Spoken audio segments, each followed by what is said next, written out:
Last Guardian is stunning, evocative, and furthers Team Ico's legacy of creating video games that are seen as art. However, the beauty and awe may wear off as players find themselves wrestling with a problematic camera and Trico's sometimes sluggish AI that's required to solve many of the game's puzzles. Because of Team Ico's tireless efforts to create art, we've already been treated to 2 special adventures. The Last Guardian will be their third and Fumito Ueda's last story told with the team.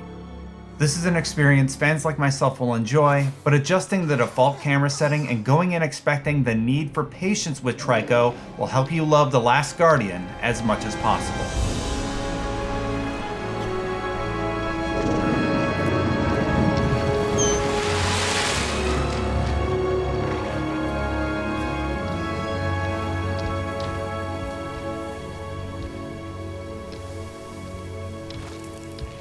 As I said, this development team is regarded by many as a group that's creating video games that are art.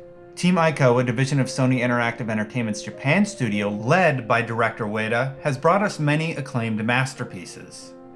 Their game Ico, Shadow of the Colossus, and now The Last Guardian offer experiences rarely seen in the gaming medium. Communication is limited or non-existent, language is purposefully unfamiliar, and for the most part they try and convey story through the gameplay itself rather than in cutscenes. That final point, for the most part, remains true throughout The Last Guardian. The relationship between Trico and the little boy is built up as you advance through each of the game's puzzles. This often results in some of the game's most powerful moments that, to an onlooker, may look like a movie or pre-rendered scene, but are actually happening in-engine. Through the duration of this gameplay segment, I am controlling that little boy. I'm climbing up Trico's tail onto his face, and because I'm in control, it's hard to not feel a sense of urgency when something as dramatic as this scene unfolds in real time. If there is any pre-rendered work going on here, I didn't notice it. I never felt like I was not in control during the sequence, and because of that, I feel like I can make an impact on the story that unfolds by helping my larger-than-life friend.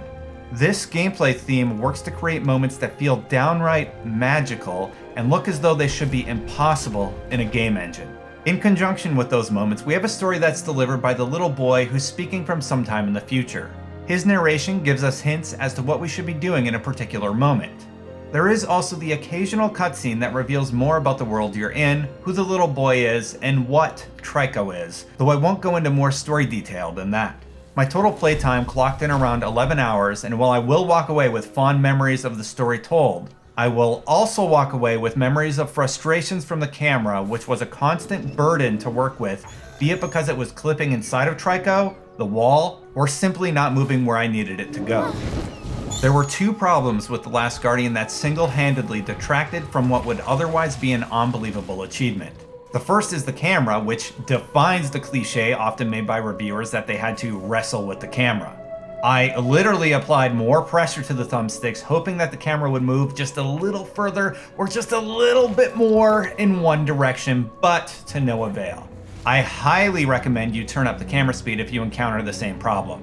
While it'll help, it won't fix the strange feeling of resistance you feel every time you want to move it.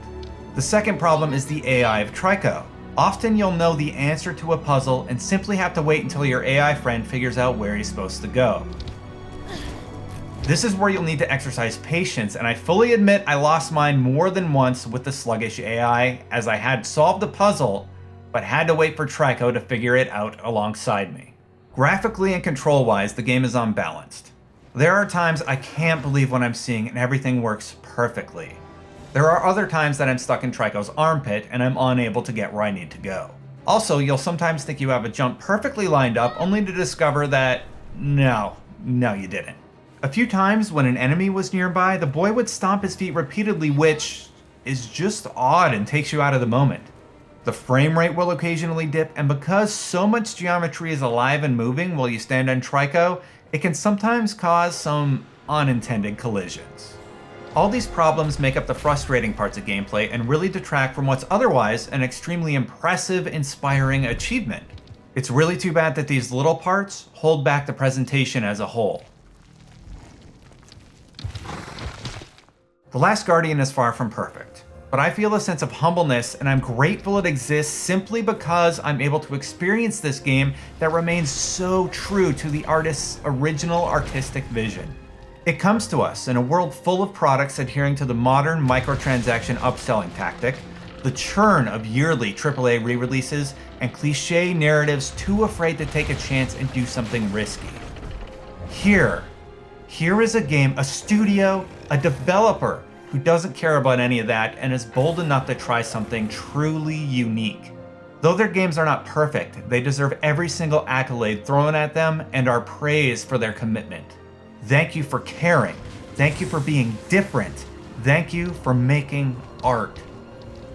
I implore you to give The Last Guardian a few moments of your time while recognizing it for what it is. Though Ueda had left the company, Sony stepped up and made sure we were able to play this game we waited since 2009 to play.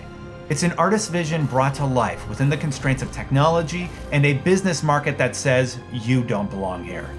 I'm genuinely sad I couldn't score it higher.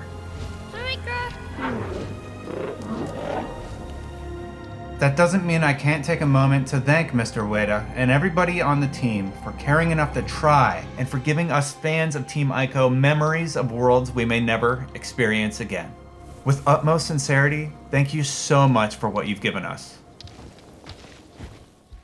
Well, that's my opinion. Tell me what you think once you've had a chance to experience the game. I make a follow-up video with every review where I address counterpoints, questions, and elaborate on anything you feel I didn't fully explain. Let me know respectfully in the comments below, and I'll do my best to address your question. Reviews don't need to be a one-way street.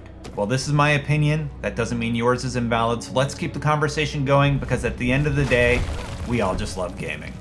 That's my take for this one. Until next time, Destin out.